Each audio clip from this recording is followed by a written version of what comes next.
आजको वचनमा म सबैजनालाई न्यानो अभिवादनका साथ स्वागत गर्न चाहन्छु। आज हामीले जनवरी महिनाको 22 सालको दोस्रो हप्ताको संगतिमा हामी छौं र आज हामीले वचनको एउटा यस्तो शब्दलाई यस्तो एउटा विषयलाई कोट्याउन जाँदैछौं जुन चाहिँ हाम्रो निम्ति अति नै महत्त्वपूर्ण छ। अनि आज म प्रस्थानको पुस्तक 25 अध्यायको 8 र 9 पदबाट परम प्रभु हाम्रो लागि केही मेसेज दिन चाहनुहुन्छ। यसबाट परमेश्वर हामीसँग केही समय कुराकानी गर्न चाहनुहुन्छ। म प्रस्थान 25 को 8 र 9 म तिमीहरूका मध्यमा बस्नलाई तिनीहरूले मेरो लागि एउटा पवित्र वासस्थान बनाउन्। मैले तँलाई देखाउने नमुना बमोजिम पवित्र वासस्थान र त्यसका सबै सामानहरू तैँले बनाउनु। आमेन। मैले छोटो खण्ड रोजेँ। यो खण्ड यस्तो खण्ड हो, लाल समुद्र तरेर इजरायलीहरू मरुभूमिको बाटोमा कनानको यात्रामा जाँदै गर्दा परमेश्वरले आफू इजरायलीहरूको माझमा आएर बस्नको निम्ति मेरो लागि एउटा करारको सन्दुक बनाउनु अनि यो मेटेरियलहरू लगाएर बनाउनु भनेर परम प्रभुले मूसालाई आज्ञा गर्नुभएको समयमा घटेको घटनाको कुरा आज मैले तपाईहरुको बीचमा कोट्याएको छु। अनि आजको वचनको शीर्षक म तपाईहरुको बीचमा राख्न चाहन्छु, म तिमीहरूसँग सधैँ सँगै बस्न चाहन्छु। फेरि एकचोटि, म तिमीहरूसँग सधैँ सँगै बस्न चाहन्छु। परमेश्वरको चाहना मानिस जातिसँग सँगै बस्ने, सँगै हिँड्ने उहाँको चाहना छ। अनि आज परमेश्वरको चाहना पूरा भएको छ कि छैन, अथवा परमेश्वरको भित्री हृदयमा एउटा यस्तो प्रकारको चाहना छ जो चाहिँ सँगै बस्न चाहन्छु भन्ने उहाँको एउटा तीव्र चाहना छ। आज मैले तपाईलाई वचनका केही बुँदाहरूबाट प्रश्न पार्न चाहन्छु कि हाम्रो परमेश्वर स्वर्ग र पृथ्वी बनाउने परमेश्वरको एउटा चाहना मध्ये एउटा चाहना पनि हो, म मेरा मान्छेहरूसँग सधैँ सँगै बस्न चाहन्छु। म बुँदा 1 देखि लिएर 6 वटा बुँदा दिनेछु। यस बीचमा तपाईले यसलाई टिप्न सक्नुहुन्छ। अनि हिजो बेलुकी रातिको 9 देखि 11 को बीचमा परम प्रभु यी वचनहरू मलाई दिनुभएको कुराहरू हो। अनि आज म तपाईलाई के बताउन चाहन्छु भने यस जगतमा अथवा यस संसारमा मानिसले परमेश्वरको साथ छोडेको थियो, छोडेको छ, छोडी पनि रहनेछ। तर एउटा कुरा, परमेश्वरले मान्छेको साथ कहिले पनि छोड्नु भएको छैन। आमेन। परमेश्वर मानिससँग सँगै सधैँ बस्न चाहना गर्नुहुन्छ। अब म तपाईलाई उत्पत्तिको पुस्तकदेखि लिएर प्रकाशसम्मको पुस्तकलाई छुन चाहन्छु। यहाँनिर 1 नम्बरमा म तपाईहरुलाई म तिमीहरूसँग सधैँ सँगै बस्न चाहन्छु भन्ने सन्दर्भमा 1 नम्बर बुँदामा म तपाईहरुको बीचमा राख्न चाहन्छु। हामी परमेश्वरको मनमा थियौं। यो भन्दा पहिला 1 नम्बरमा मन परमेश्वरसँगै हुन्छ। अनि हामी यो पृथ्वीमा आउनु भन्दा अगाडि नै हामी परमेश्वरको मनमा थियौं। यो सृष्टिमा तपाईँ र म बनिन भन्दा अगाडि नै तपाईँ र म उहाँको मनमा, उहाँको कल्पनामा, उहाँको योजनामा थियौं। म तपाईलाई एफिसीको पत्र 1 अध्यायको 4 वचन म तपाईहरुको बीचमा पढ्न चाहन्छु। यसबाट हामीलाई थाहा लाग्ने छ कि परमेश्वर हामीहरूसँग बास बस्न चाहनुहुन्छ, परमेश्वर हामीहरूसँग सधैँ सँगै हिँड्न चाहनुहुन्छ भन्ने सन्दर्भमा मैले 1 बुँदा पहिलो राखेँ। हामीसँग हामी परमेश्वरको मनमा थियौं। 1 नम्बर बुँदामा 1 को 4 मा यसरी लेखिएको छ, उहाँको सामुन्य पवित्र र निष्कलङ्क हौ भनेर संसारको उत्पत्ति भन्दा अघिबाटै उहाँले हामीलाई चुन्नुभयो। भन्नुस् आमेन। अथवा तपाईँ र म आमाको गर्भमा आउन भन्दा अगाडि नै, यो पृथ्वी बनिन भन्दा अगाडि नै हामी सबैभन्दा पहिला उहाँको मनमा सँगै थियौं। उहाँको सोचमा हामी थियौं, उहाँको कल्पनामा हामी थियौं, उहाँको प्लानिङमा हामी थियौं। त्यसकारण एफिसीको 1 को 4 यति महत्त्वपूर्ण कुरा हो कि हामी यस संसारमा आउन भन्दा अगाडि हामी परमेश्वरको मनमा सँगै थियौं। 1 नम्बरमा। एफिसीको पत्र यति आशिषित पत्र हो नि, एउटा पद 4 हप्ता बोल्यो भने पनि कम हुन्छ, यति धेरै रहस्यको कुरा एफिसीको पत्रमा छ। अनि अर्को शब्दमा तपाईलाई मैले भजन सङ्ग्रह 139 मा लिएर गएँ भने यो खण्डलाई व्याख्या गर्नको लागि निकै सजिलो हुनेछ। सपोर्टिङ भर्ब्स अथवा यसलाई सहायता गर्ने परमेश्वरको वचनको पद म तपाईहरुको बीचमा राख्न चाहन्छु। म स्वयं आफै पढिदिनेछु। भजन सङ्ग्रह 139 मा 15 देखि 18 मा यसरी लेखिएको छ, जब म अदृश्यमा बनिदै थिएँ मेरो रचना तपाईबाट लुकेको थिएन, अनि जब म पृथ्वीको गहिराईमा बनिदै थिएँ, हेर्नुस् यहाँ बनिसकेको कुरा गरेको छैन, बनिदै थिएँ तपाईको आँखाले मेरो नबनिएको शरीरलाई देखे, मेरो निम्ति नियुक्त गरेको आयु तपाईको पुस्तकमा लेखिएको थियो, त्यसको एउटै कुरा पनि पूर्ण हुन अघि सब लेखिएका थिए। हे परमेश्वर, मेरो निम्ति तपाईका विचारहरू कति बहुमूल्य छन्, तिनको संख्या कति महान छन्। अब 18 मा, तिनलाई मैले गर्नु परेमा ती बालुवाका कणहरू भन्दा बढी हुने थिए, जब म बिउजन्छु तब म तपाईसँगै हुन्छु। आमेन।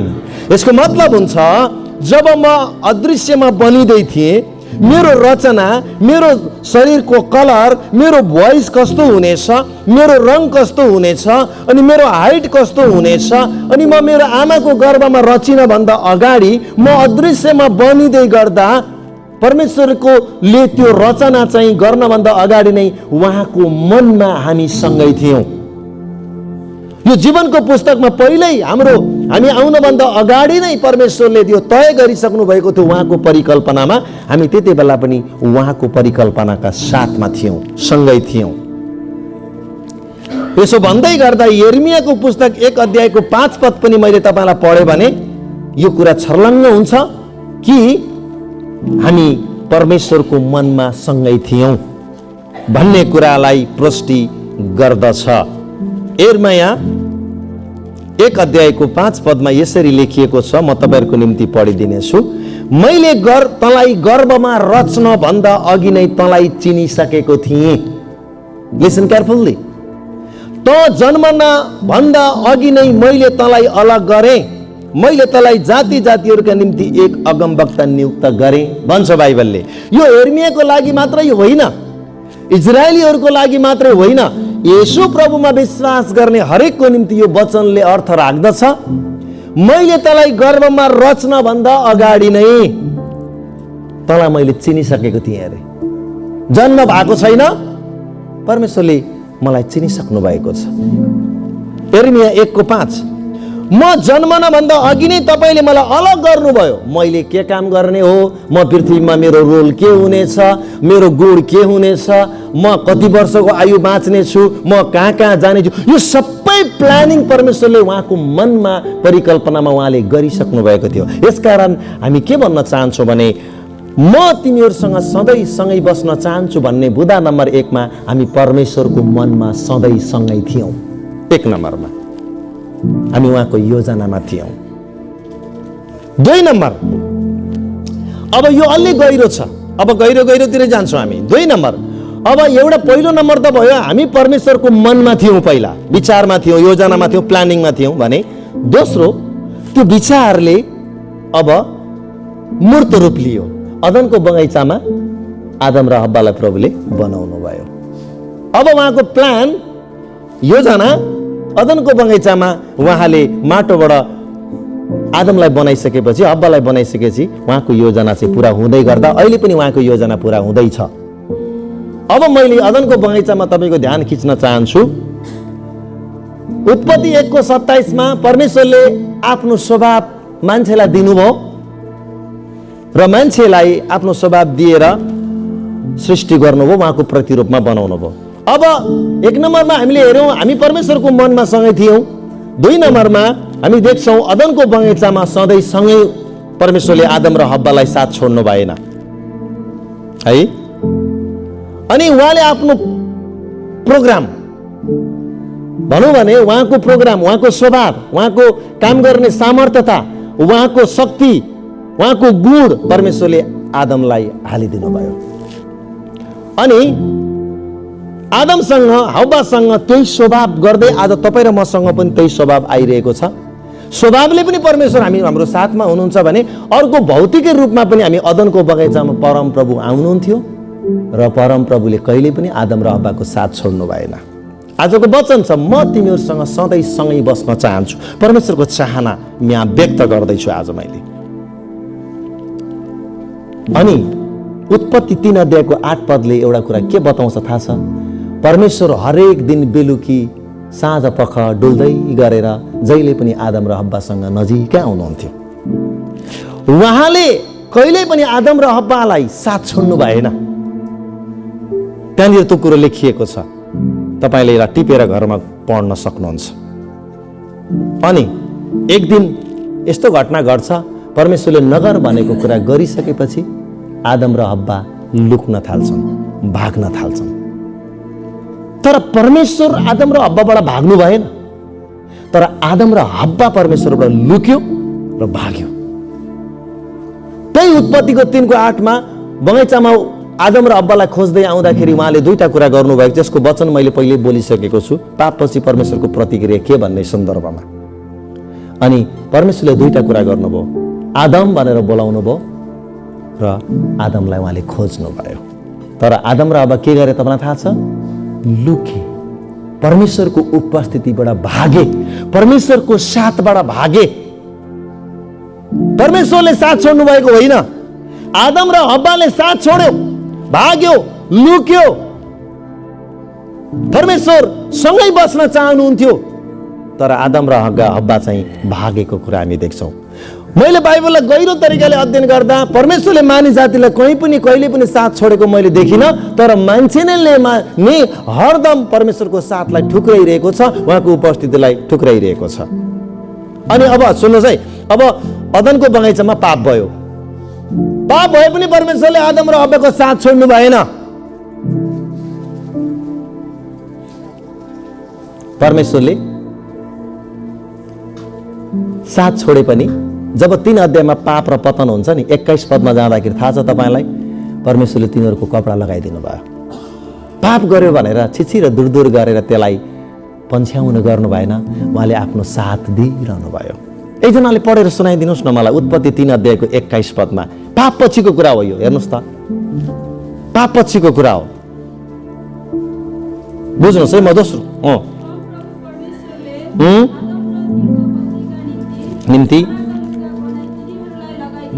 हो, पाप पछि तिनीहरू नाङ्गा भए रहेछन्। यो नाङ्गोको विषयमा एक दिन यति मिठो वचन लिएर आउँदैछु म, किन नाङ्गा भए भन्ने कुरामा पछि आउँछु। जब उनीहरू नाङ्गो भए, छटपटाए, आफूलाई लुकाउन मात्रै खोजिरहे, आफ्नो अङ्ग, हिजो अङ्ग पनि त्यही थियो, त्यो अङ्ग त्यही थियो, त्यो देखिँदैन थियो, तर पछि त्यो अङ्ग देखिने भयो। किन देखिने भयो म पछि आउँछु। अनि परमेश्वरले यसो हेर्नुभयो, टुरो देख्नुभयो, फेरि पनि एउटा पशु मारिदिएर अनि छालाको लुगा लगाइदिनु भयो। अनि उनीहरूले फेरि पनि आफ्नो साथ, म तेरो साथमा छु है भनेर परमेश्वरले साथ दिनुभयो। आदम र हव्वाले गति छोडे, शैतानको सपोर्ट गरे, परमेश्वरको अनाज्ञाकारी भए, तर पनि आफैले बनाएको आफ्नै सन्तान मानेर गल्ती हुँदा पनि परमेश्वर उनीहरूको साथमा बस्न, नजिक हुन उहाँ चाहिँ तयार हुनुभयो र उहाँले कपडा लगाइदिनु भयो। त्यस पछाडि अझै अगाडि बढेर म तपाईँलाई एउटा बुँदा अझै एउटा दिन्छु। परमेश्वरले सर्पलाई, आदम र हव्वालाई 3 प्रकारको श्राप दिनुभएको थियो। आदमको श्राप के थियो तपाईँले भन्नुहोस् है, छिटो छिटो। आदमको श्राप के थियो? खन्जत गर्नुपर्ने, आफ्नो पसिनाको कमाई खानुपर्ने, तैँले परिश्रम गर्नेछस् तर तेरो निम्ति पृथ्वीले के उमार्नेछ? सिउँडी र काँडाहरू उमार्नेछ। अनि यो चाहिँ दाजुभाइलाई दिएको, त्यही भएर त 7 समुद्र पार गरेर अरब गएर त्यही दाजुभाइ गएर कमाउनै जानुपर्ने कारण त्यही त हो नि। अनि दोस्रो श्राप थियो श्रीमतीलाई, के थियो श्रीमतीलाई श्राप? तिमीले कठोर साथ नानी जन्माउनेछौ र तिम्रो मन पतितर्फ हुनेछ। अनि सर्पलाई, त पेटको बलले जमिनमा घस्रेर हिँड्नेछस् र तैँले एप्पल खानेछस्। हजुर, ए माटो हो।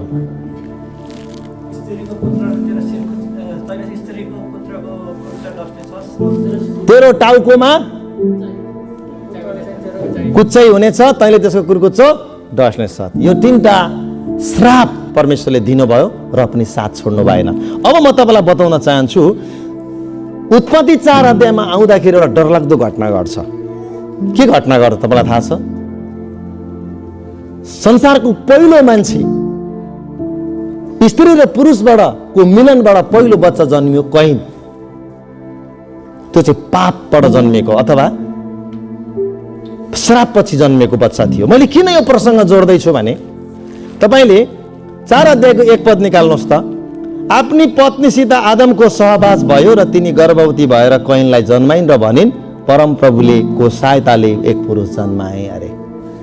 मलाई हिजो बेलुका प्रभुले एउटा शब्द सिकाउनु भयो अनि मलाई पवित्र आत्माले प्रष्टसँग मलाई हिजो बेलुका के भन्नुभयो भने, यदि मैले हब्बालाई सहायता नगरेको भए यो बच्चा पाउँदा यो मर्ने थिए। आज दिदीबहिनीलाई बच्चा पाउँदा यति धेरै पीडा किन हुन्छ? योले पाएको श्राप हो। त्यति बेला श्राप ताजा थियो। पहिलो भर्खरै विवाह भएको अथवा भर्खरै परमेश्वरले जुटाइदिनु भएको जोडी अब भर्खरै श्राप आएको छ 1.5 वर्ष अगाडि। अब त्यो श्रापले प्रबल रूपमा काम गर्दैछ अनि अब कैन जन्माउने बेला भयो। कैन जन्माउने बेलामा हब्बाको मृत्यु हुन थाल्यो। हब्बाको मृत्यु हुन थाल्यो किनकि उसले पाएको श्राप के थियो? तैँले बच्चा जन्माउँदा दुःख साथ जन्माउने छस् अथवा बच्चा जन्माउने बेलामा जति कठोर तँलाई यातना अरू बेला मिल्ने छैन। तैँले एकदमै दुःख हुनेछ, त मर्न पनि सक्नेछस्। यो श्राप हो। त्यसकारण जब कैनलाई जन्माउँदै गर्दा उनी लाचार भएर, यो जीवनको पहिलो अनुभव हो, उसलाई यो अनुभव पनि थिएन। अहिले त बच्चा जन्माउँदा दुख्छ अरे भन्ने त सबैलाई थाहा छ नि। त्यति बेला हब्बालाई बच्चा जन्माउँदा म यस्तो पीडामा जान्छु भन्ने थाहा थिएन। यो पहिलो अनुभव थियो। यसकारण हब्बा एकपटक मरे जस्तो लकतरान भइसकेपछि उसले मेरो बुझाइमा मलाई प्रभुले हिजो बेलुका भने अनुसार उसले परम प्रभुलाई पुकारा गरी, प्रभु म यो बच्चा जन्माउँदै गर्दा मेरो जीवन जान थाल्यो, म मर्न थालेँ, मलाई सहायता गर्नुहोस्। अनि जब हब्बाले प्रार्थना गरेर प्रभुलाई बोलाइने, त्यसपछि परम प्रभुको सहायताले एक पुरुष जन्माइन्। हालेलुया। पाप पछि पनि परमेश्वरले आदम र हब्बालाई पाप गरेर पछि पनि कपडा लगाइदिनु पर्ने कुराहरू सबै कुरा जुटाइदिनु पर्ने कुरामा पनि मृत्युको अवस्थामा हब्बाको मृत्यु हुने समयमा पनि मृत्यु हुन नदिएर परमेश्वरले हब्बालाई सहायता गर्नुभयो, साथ छोड्नु भएन। त्यसकारण अहिले दिदीबहिनीले एकदमै ठुलो पीडामा चाहिँ मैले 3 जनाको नाम लिन्छन्। के अरे दिदीबहिनीले बच्चा जन्माउँदा 3टा व्यक्तिको नाम लिन्छन् प्राय। एउटा बाबुआमा, एउटा आफ्नो श्रीमान र एउटा परमप्रभु सृष्टिकर्ता। यो 3टा व्यक्तिको नाम लिन्छन् मान्छेले बच्चा जन्माउने बेलामा, किनकि यस्तो पीडाको अनुभव हुन्छ त्यति बेला कि त्यो मान्छे मर्न लागेको अवस्थाको अनुभूति हुन्छ। अनि त्यति बेला परमप्रभुले हब्बालाई सहायता गर्नुभयो र परमप्रभुको सहायताद्वारा उसले कैनलाई जन्माइन्। मैले यहाँनिर जोड्न खोजेको कुरा के हो भने, म तिमीहरूसँग सधैँ सँगै बस्न चाहन्छु। आदम र हब्बाले गल्ती गर्दै गर्दा पनि परमप्रभुले आफ्नो साथ र आफ्नो माया र आफ्नो वास्तामा कहिले पनि कमी राख्नु भएन। आमेन। हो। 3 नम्बरमा म 3 नम्बरमा जान चाहन्छु।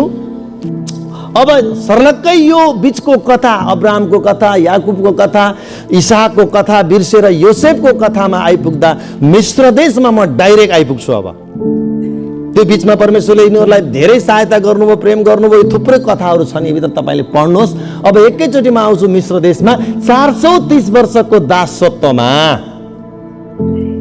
जब इजरायलीहरूलाई उनीहरूले प्रार्थना गरे, पुकारा गरे, तब परमप्रभुले एकजना मूसालाई खटाउनु भयो र तिनीहरूलाई 10 वटा विपत्ति दिएर त्यहाँबाट उद्धार गरेर लाल समुद्र तरेर आए।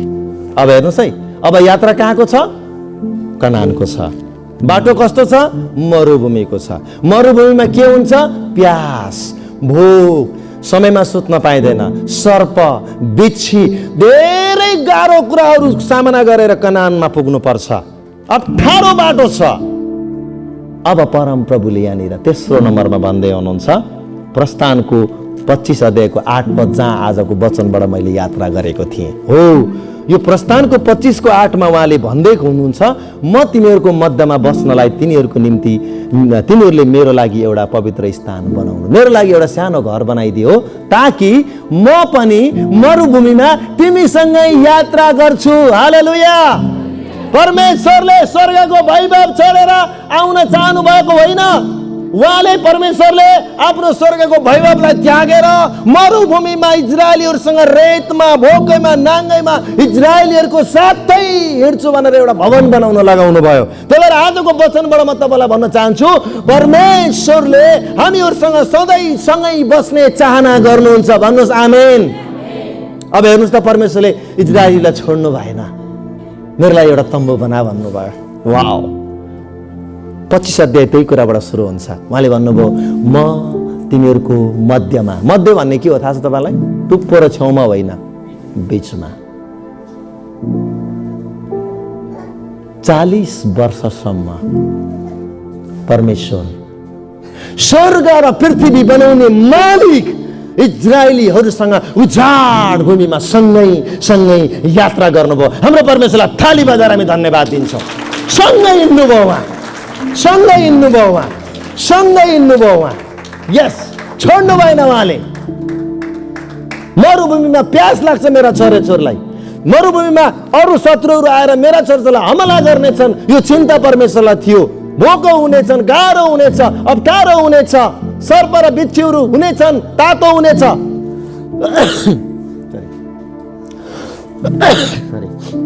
अनि परमेश्वरलाई आफ्नो स्वर्गीय वैभवमा बसेर ठुलो ठुलो हेर्ने इच्छा भएन। अनि उहाँले भन्नुभयो, म तिमीहरूकै मध्यमा आउनेछु, म तिमीहरूको मध्यमै आउनेछु। कति अद्भुत कुरा। तपाईँले हामीले कहिले विचार गर्यौँ, परमेश्वर तिनीहरूसँग यात्रा नगरे के हुन्थ्यो? अझ उहाँले के गर्नु थाहा छ तपाईँ? अगाडिपट्टि एउटा दूत राखिदिनु भयो। दिनमा बादलको खामो, रातमा आगोको ज्वाला, अगाडि दूत, पछाडि दूत, बिचमा आफू इजरायलीहरूलाई प्रोटेक्सनमा हालेर 40 वर्षसम्म स्वर्ग र पृथ्वी बनाउने परमेश्वर त्यो रेतमा, त्यो मरुभूमिमा इजरायलीहरूसँग सँगै हिँड्नुभयो। कति अद्भुत कुरा। प्रस्थान 23 को 20 पदले भन्छ, हेर बाटामा तिमीहरूलाई रक्षा गर्नलाई र मैले तयार पारेको ठाउँमा तिमीहरूलाई पुर्याउनलाई म एउटा दूत तिमीहरूका अघि अघि पठाउनेछु। अगाडि पनि दूत छ।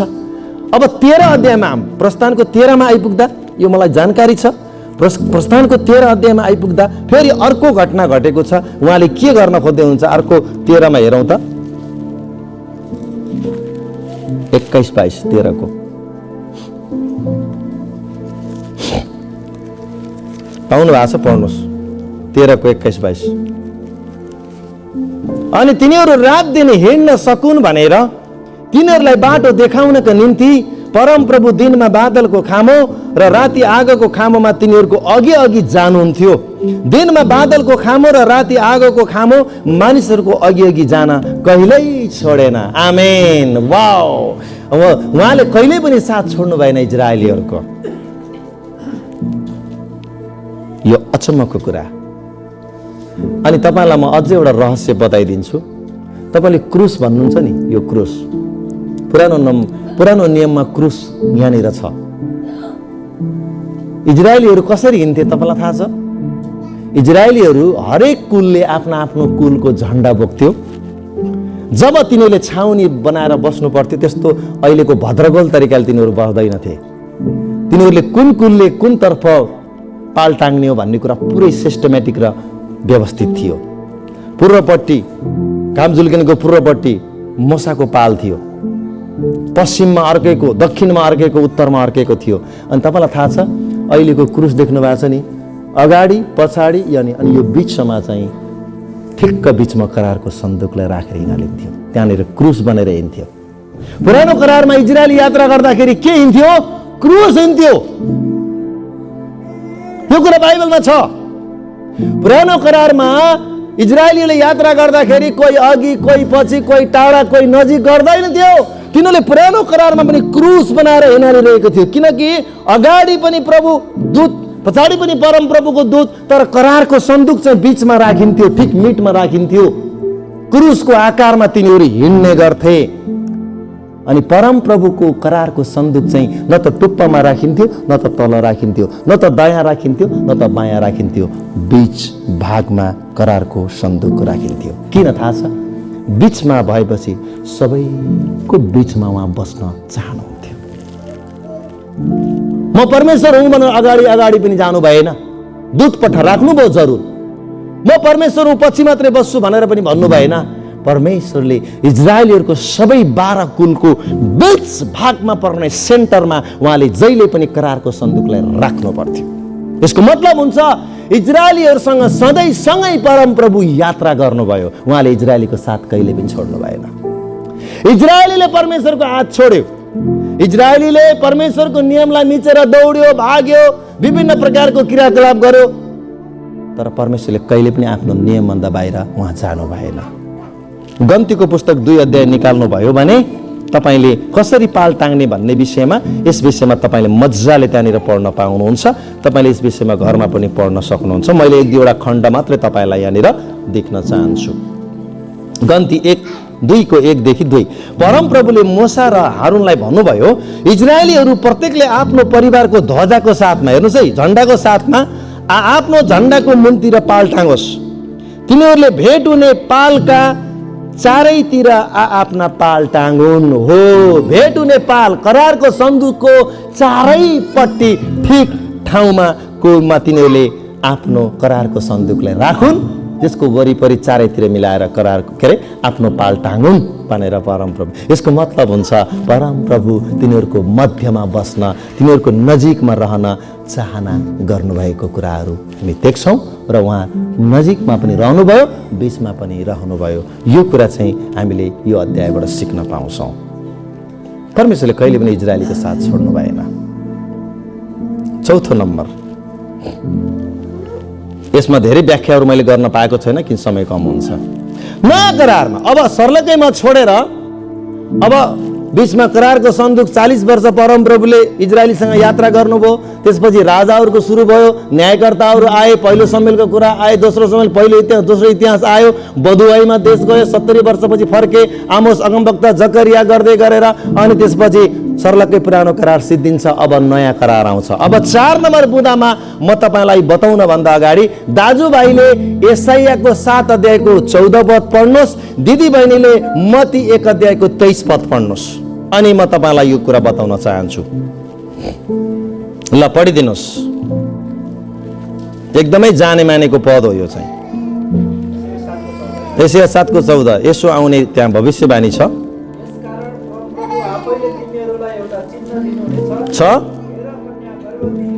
हुने छिन्।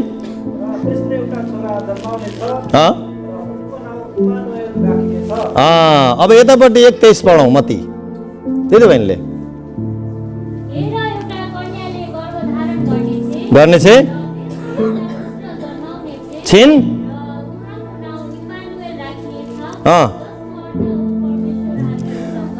जसको अर्थ हो परमेश्वर कोसँग अरे हामीहरूसँग। यसकारण चौथो नम्बरमा नयाँ करारमा पनि परमेश्वर इम्मानुएल भएर यसो आउनुभयो। अनि इम्मानुएलको भविष्यवाणी यशाया 7 को 14 गरेको छ भने इम्मानुएलको अर्थ हुन्छ परमेश्वर मानिसहरूसँग सँगै। हालेलुया भन्नुहोस्। नयाँ करारमा पनि परमेश्वरले आफ्नो साथ छोड्नु भएको छैन। चौथो नम्बरमा नयाँ करारमा इम्मानुएल भएर हाम्रो साथमा उहाँ आएर देखाउनु भयो। यो टेम्पररी थियो, केही समयको लागि मात्रै थियो। यो आफ्ना जातिहरूको बीचमा आएर उहाँले भन्दै हुन्छ म तिम्रो साथमा छु। हिजो टेबरनेकलमा करारको सन्दुकको बीच भागमा म 12 कुलको बीचमा थिएँ। यसोले भन्दै हुनुहुन्छ इम्मानुएल भएर म आज पनि तिमीहरूको बीचमा, तिमीहरूको साथमा, तिमीहरूको सँगै छु भनेर भन्दै हुनुहुन्छ। यसको अर्थ यो हो। म आज यहाँभन्दा बाहिर कहीँ पनि जाँदिनँ, एकदम टपिकमा मात्रै रहन्छु। इम्मानुएलको अर्थ हुन्छ परमेश्वर हामीहरूसँग साथसाथै सँगसँगै। नयाँ करारमा यीशुले जन्म लिएपछि फेरि पनि आफ्नो साथ इजरायलीहरूसँग छ भनेर उहाँले प्रुभ गरेर देखाउनु भयो। म तिमीहरूसँग नजिकै बस्न चाहन्छु, म तिमीहरू सँगसँगै हिँड्न चाहन्छु, उहाँको चाहना हो। 5 नम्बर, अब अझै गहिरो कुरा अब 2वटा खण्डमा म तपाईँहरूको बिचमा ल्याउन चाहन्छु। अब येशू प्रभु आउनुभयो इम्मानुएल भएर। अब इम्मानुएल भएर आइसकेपछि त येशू त 33-33.5 वर्षभन्दा बढी त बस्नु भएन। अब इम्मानुएल भएर आउनुभयो। अब इम्मानुएल फेरि फर्केर जाँदै हुनुहुन्छ। अनि येशूले त्यो इम्मानुएल जाँदै गर्दा परमेश्वरले अब हेर्नु चाहिँ कति, अब 5औं नम्बरमा त्यो इम्मानुएल अब साथ जाँदै गर्दाखेरि परमेश्वरले जब अन्तिम हप्ता चलिरहेको थियो नि, अब म क्रुसमा जाने भनेर, त्यति बेला चाहिँ यूहन्ना 14 अध्यायमा उहाँले 5 नम्बरको कुरा बताउँदै हुनुहुन्छ। ल तपाईँले निकाल्नुहोस् त, यूहन्ना 14:16 र 17 पदमा म तपाईँहरूको बिचमा पढ्नेछु। यहाँ यसरी लेखिएको छ, र म पितासँग बिन्ती गर्छु, इम्मानुएल जाँदै हुनुहुन्छ, गर्नेछु र उहाँले तिमीहरूलाई अर्को सल्लाहकार दिनुहुनेछ र उहाँ तिमीहरूसँग सदा सर्वदा रहनुहुनेछ। फेरि आयो सदा सर्वदा रहने कुरा। यिनी सत्यका आत्मा हुनुहुन्छ जसले संसारले ग्रहण गर्न सक्दैन, किनभने संसारले उहाँलाई नदेख्छ नचिन्छ। तिमीहरू त उहाँलाई चिन्छौ किनभने उहाँ तिमीहरूसँग बास गर्नुहुन्छ र उहाँ तिमीहरूमा रहनुहुनेछ। आमेन। 5 नम्बरमा पवित्र आत्मा भएर हामीमा साथ बस्न चाहनुहुन्छ। उहाँले इम्मानुएल अब स्वर्ग जाँदैछ, स्वर्ग गएपछि म अर्को एउटा सल्लाहकार पठाइदिन्छु, तिमीलाई साथ दिनको लागि एउटा यस्तो व्यक्ति पठाइदिन्छु। जम्मा 10 दिनको ग्याप मात्रै बस्यो है, जम्मा 10 दिन। येशूको पुनरुत्थान भएको 10 दिनकै दिन, 11 दिनको दिन, पेन्तिकोसको दिनमा पवित्र आत्मा 120 माथि आइपुहाल्नु भयो। उहाँले जम्मा 10 दिनको समय लिनुभएको छ। संसारको समय अनुसार स्वर्गको काउन्टिङ गर्ने हो भने त केही मिनेट र सेकेन्ड मात्रै हुन्छ। बाइबलका विद्वानहरूले तपाईहरु मेरो पृथ्वीको र स्वर्गको नियम अनुसार जम्मै हाम्रो जीवन 2 घण्टा 16 मिनेटको अरे। कति अरे? तपाईले जति लामो मान्नुस्, स्वर्गको नियमले हिसाब गर्दाखेरि तपाईहरु मेरो जम्मी जीवन तपाईले 80 बाँच्नुस् या 100 बाँच्नुस्, परमेश्वरको काउन्टिङ गरेर हिसाब निकाल्दा मै निकाल्दिन्छु हिसाब। तपाईलाई एक्स्ट्रा समय दिनु भने म निकाल्दिन्छु। 2 घण्टा 14 देखि 16 मिनेट मात्रै हाम्रो जिन्दगी हो, त्यहाँभन्दा बढी हामी बाँच्न सक्दैनौँ भने 10 दिनलाई अब तपाईले गुणा गरेर लानुस्, केही सेकेन्डमा मात्र परमेश्वरले पवित्र आत्माको साथ पठाइहाल्नु भयो। प्रेरितको पुस्तकमा तपाईले हेर्नुभयो भने त्यहाँनिर 2 अध्यायमा पवित्र आत्माको उपस्थिति 120 माथि हुँदै आज तपाईहरु म माथि पनि हुनुहुन्छ। हालेलुया। तपाईहरु म माथि पनि पवित्र आत्मा हुनुहुन्छ, उहाँले साथ छोड्नु भएको छैन। त्यही भएर आजको प्रवचनको शीर्षक मैले बार तपाईलाई दोहोर्याइरहेको छु, म तिमीहरूसँगै सधैँ बस्न चाहन्छु। परम प्रभुको चाहना हो यो। अनि पहिलो कोरिन्थी 3:16 पद अनुसार पावलले भन्नुहुन्छ कोरिन्थीको मण्डलीलाई र आज हामीलाई, तिमीहरूको शरीर पवित्र आत्माको मन्दिर हो, जो चाहिँ पवित्र आत्मा तिमीहरूमा बास बस्नुहुन्छ। जुन चाहिँ 10 दिनको ग्यापमा अथवा केही सेकेन्ड, स्वर्गीयको केही सेकेन्डको ग्यापमा परम प्रभुले आफ्ना आत्मा पठाइदिनु भयो। येशू संसारमा रहेर इम्मानुएलमा म तिमीहरूको साथमा छु मात्रै भनेर भन्नुभएको भए आज तपाईहरु मेरो हृदयमा हामीले परमेश्वरलाई ल्याउन पाउने थिएनौँ। एउटा शरीर जताततै हुन सक्दैन, तर परमेश्वरलाई यस्तो नियम थाहा थियो कि एउटा सामान्य आत्मा, सामान्य पनि नभनौँ, मैले सामान्य यस हिसाबले भने कि हाम्रो शरीरमा एड्जर्ब हुने गरेर, हाम्रो शरीरमा फिट हुने गरेर परमेश्वरको आत्मा दिनुभएको छ। अनि त्यो कहाँ हुनुहुन्छ भनेर शरीरमा खोजेर भेट्दैन, हाम्रो शरीरको, हाम्रो आत्मामा त्यो पवित्र आत्मा आएर बस्नुभएको छ। उहाँ तपाईँलाई झन्झटिलो पनि लाग्दैन, तपाईँलाई बोजिलो पनि लाग्दैन, तपाईँलाई कतै चुस सियोले घोचे जस्तो पनि लाग्दैन। एउटा सानो काँटीले तपाईँको खुट्टा हातमा घोच्यो भने रातभरि सुत्न दिन टन टन टन निकाल निकाल भनेको त निकाल निकाल निकाल गरिरहन्छ। तर त्योभन्दा पनि सानो अथवा भयङ्कर स्वर्ग र पृथ्वी बनाउने परमेश्वर तपाईँकोमा आएर बस्दा तपाईँलाई कहिले भारीको अनुभव भएको छ? छैन। अनि त्यही पवित्र आत्मा आँखाबाट हेर्नुहुन्छ, त्यही पवित्र आत्माले कानबाट हेर्नुहुन्छ, त्यही पवित्र आत्माले हाम्रो दिमागमा बसेर काम गर्नुहुन्छ।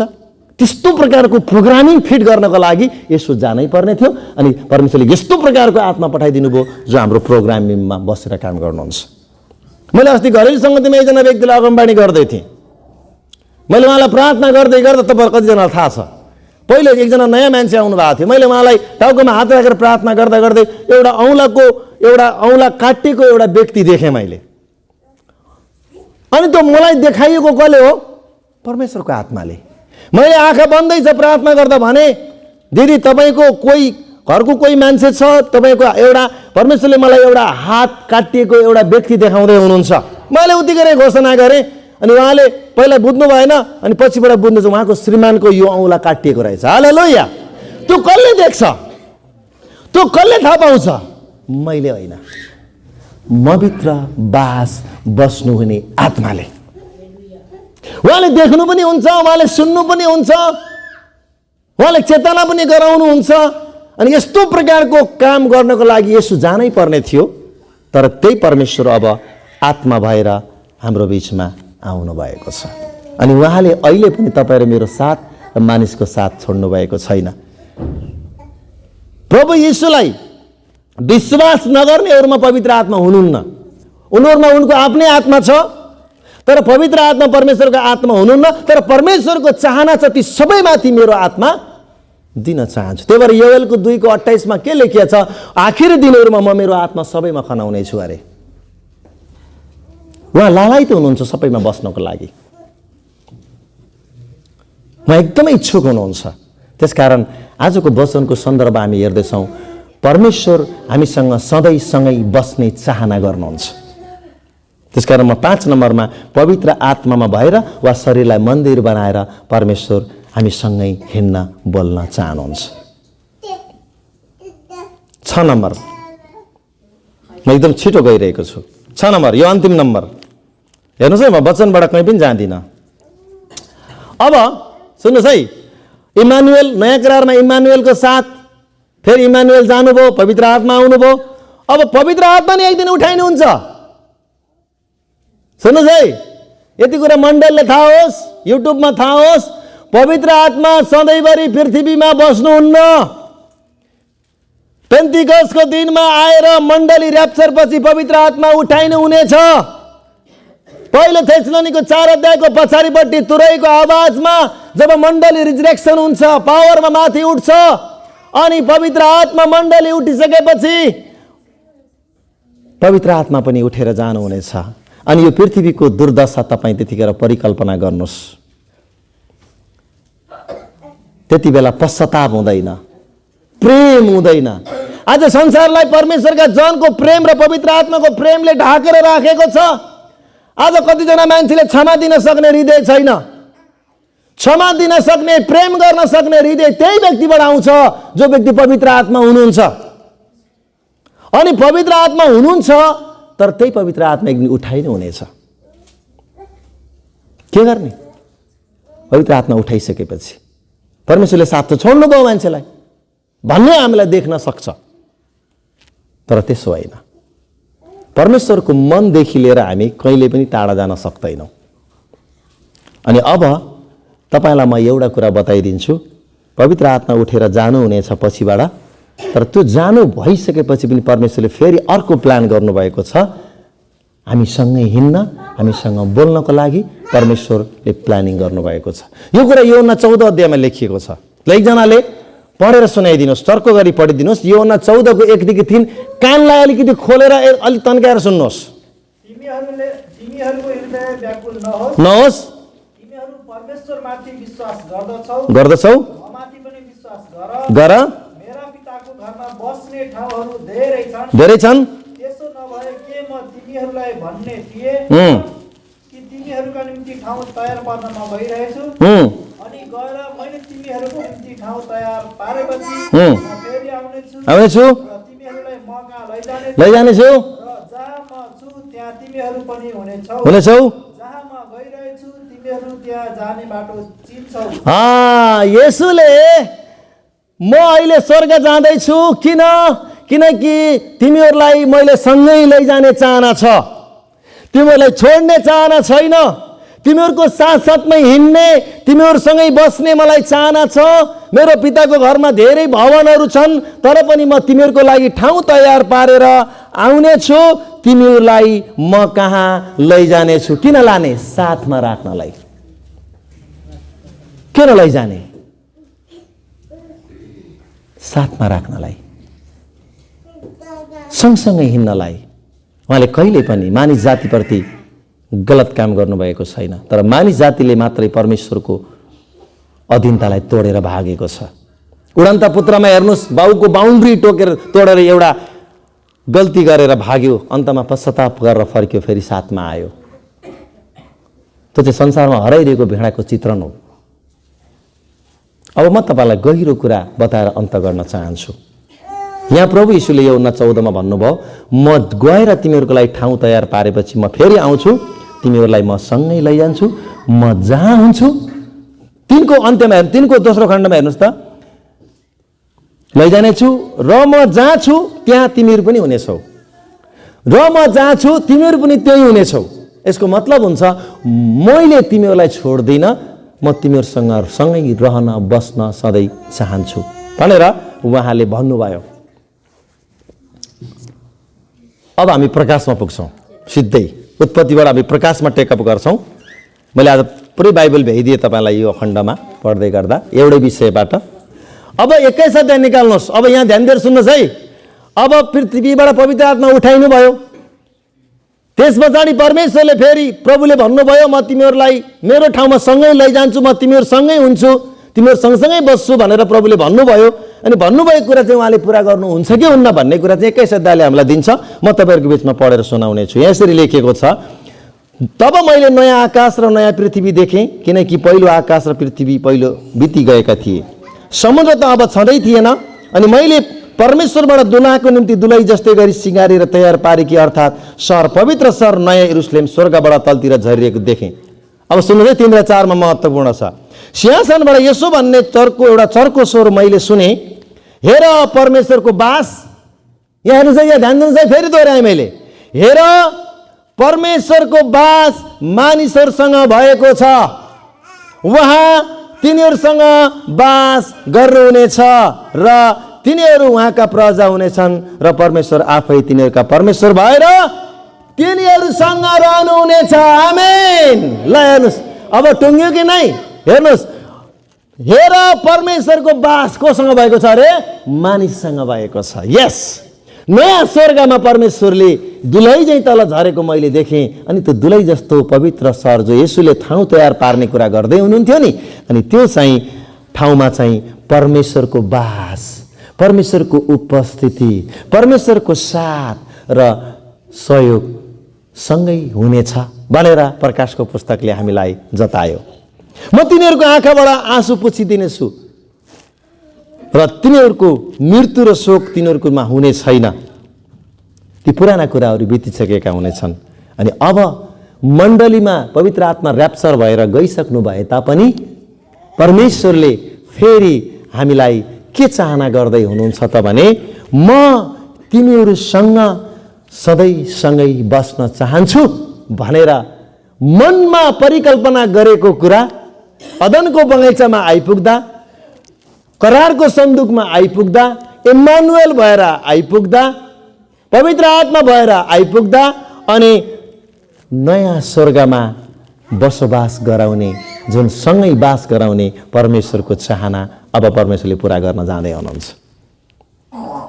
त्यसकारण परमेश्वरको के चाहना रहेछ? म तिमीहरूसँग सँगसँगै सधैँ सँगै रहन चाहन्छु भनेको कुरा चाहिँ परमेश्वरले यहाँनिर पुरा गर्नुभएको छ। म निष्कर्षमा जान चाहन्छु प्रियहरू। म 3टा बाइबलका पदहरू पढेर म निष्कर्षमा जान चाहन्छु। परमेश्वरको वचनको, आजको वचनको निष्कर्ष हो, परमेश्वरले हाम्रो साथ छोड्नु हुने छैन। हामीले साथ छोडौँ, हामीले गल्ती गरौँ, हामीले अप्ठ्यारो गरौँ, हामीलाई परमेश्वर नफापेको होला हाम्रो विचारले, परमेश्वर नमिठो देखिनु होला, परमेश्वर तपाईँको कुरा नसुन्नु होला, तर एउटा कुरा तपाईँले थाहा पाइराख्नुहोस्, परमेश्वरको चाहना चाहिँ मानिसलाई छोड्ने होइन, तर मान्छेले चाहिँ कदनको बगैँचाबाट छोड्दै आएको छ, छोडिरहेछ र भोलि पनि छोड्दै जानेछ। आज हराएको भेडा प्रति परमेश्वर रोइरहनु भएको छ। अनि आज मान्छेले साथ छोडिरहेको छ परमेश्वरको, तर परमेश्वरले मान्छेको साथ छोड्नु भएको छैन। उसलाई स्वर्गमा शिफ्ट गरेर वचनले भन्छ, हेर परमेश्वरको बास मानिसहरूसँग सँगै भएको छ। अरे परमेश्वरको बास मानिसहरूसँग सँगै गराउने उहाँको योजना छ। त्यसकारण म तपाईलाई हिब्रू 13 अध्यायको 5 पद पढेर सुनाउन चाहन्छु। यहाँ यसरी लेखिएको छ, हिब्रू 13 अध्यायको 5, तिमीहरूको जीवन रुपैयाँ पैसाको मोहबाट अलग राख, तिमीहरूसँग भएका कुरामा सन्तुष्ट बस, किनकि उहाँले भन्नुभएको छ, म तिमीहरूलाई कुनै रीतिले छोड्ने छैन, म तिमीहरूलाई त्याग्ने छैन। आमेन भन्नुहोस्। म कुनै पनि रीतिले तिमीलाई त्याग्ने छैन, म कुनै पनि कारणले तिमीलाई छोड्ने छैन, बरु तिमीले छोड्ने छौ तर म चाहिँ तिमीलाई छोड्ने छैन। यो चाहिँ व्यवस्थाको पुस्तक 31 अध्यायको 6 पदलाई उद्धृत गरेर ल्याइएको। त्यतिखेर परमेश्वरले इजरायलीहरूसँग प्रतिज्ञा गर्नुभएको थियो, म तिमीहरूलाई बीच बाटोमा छोड्ने छैन, म तिमीलाई कुनै रीतिले त्याग्ने छैन भनेर व्यवस्था 31 को 6 पदमा यो कुरा लेखिएको छ। त्यसकारण मेरा प्रियहरू, हाम्रा परमेश्वरको चाहना मानिसहरूसँग, विश्वासीहरूसँग सँगै सधैँ बस्ने उहाँको चाहना छ। अब हामीले सँगै सधैँ बस्न दिने या नदिने भन्ने कुरा चाहिँ यो व्यक्तिमा भर पर्ने कुरा हो, हाम्रो चाहनामा भर, हाम्रो इच्छामा भर पर्ने कुरा हो। यदि तपाईँ चाहनुहुन्छ भने परमेश्वर जहिले पनि तपाईँलाई सँगै हिँड्न, सँगै बोलाउन तयार हुनुहुन्छ। अनि अर्को खण्ड मैले तपाईँलाई दिन खोजेको खण्ड हो मत्ती 28 को 20 पद, जो तपाईँलाई मैले अन्तिम भब्स आज दिन चाहन्छु। यहाँ यसरी लेखिएको छ, मत्ती 28 को 20 पदमा यस्तो मिठो कुरा लेखिएको छ, जब उहाँ स्वर्गारोहण हुँदै थियो, मैले तिमीहरूलाई आज्ञा गरेका सबै कुरा पालन गर्न तिनीहरूलाई सिकाओ, हेर म युगको अन्त्यसम्म सधैँ तिमीहरूका साथमा छु। आमेन। युगको अन्त्य, मैले 8 वटा युगको विषयमा तपाईँलाई बताएको थिएँ। जुनसुकै युग जाओस्, जुनसुकै युग जाओस्, हरेक युग समाप्त भएर गए तापनि म तँलाई छोड्ने छैन, म तँलाई त्याग्ने छैन। आज तपाईँले चालै नपाउने गरेर पवित्र आत्मा तपाईँमा सँगै सँगै हुनुहुन्छ। यदि उहाँलाई हेर्न दिनुभयो भने उहाँले हेर्न सक्नुहुन्छ, उहाँलाई सुन्न दिनुभयो भने उहाँले सुन्न सक्नुहुन्छ। म प्रभुलाई धन्यवाद दिन्छु, थोरै थोरै कुरा मलाई देखाउनुहुन्छ, यसको योग्य प्रभुले बनाउनु भएको छ। म प्रभुमा त्यही कुरामा घमण्ड गर्छु। यदि कोही मान्छे मैले टाउकोमा हात राखेर प्रार्थना गर्न पाएँ भने प्रभुले केही न केही नयाँ कुरा देखाउनुहुन्छ। यो चाहिँ मेरो आँखाले होइन, यो त मेरो सेन्सरले होइन, मेरो कानले होइन, तपाईँ र मभित्र बस्ने पवित्र आत्माले हामीलाई सिग्नल दिनुहुन्छ। अनि उहाँ अहिले पनि तपाईँहरू मेरो साथमा हुनुहुन्छ। हामी सबैले भनौँ न, मसँग परमप्रभु बास बस्नु भएको छ। भन्नु न सबैले, मसँग परमप्रभु बास बस्नु भएको छ, मेरो साथमा परमप्रभु हुनुहुन्छ, पवित्र आत्माको रूपमा उहाँ मसँगै हुनुहुन्छ, उहाँ मसँगै हुनुहुन्छ, उहाँ मसँग बस्न चाहनुहुन्छ सधैँभरि, सधैँभरि, सधैँभरि। आमेन। आजको वचनले हामी सबैजनालाई प्रशस्त मात्रामा आशिष मिलोस् भन्दै यो वचनबाट विश्राम लिन चाहन्छु। धन्यवाद। जय मसीह। शालोम।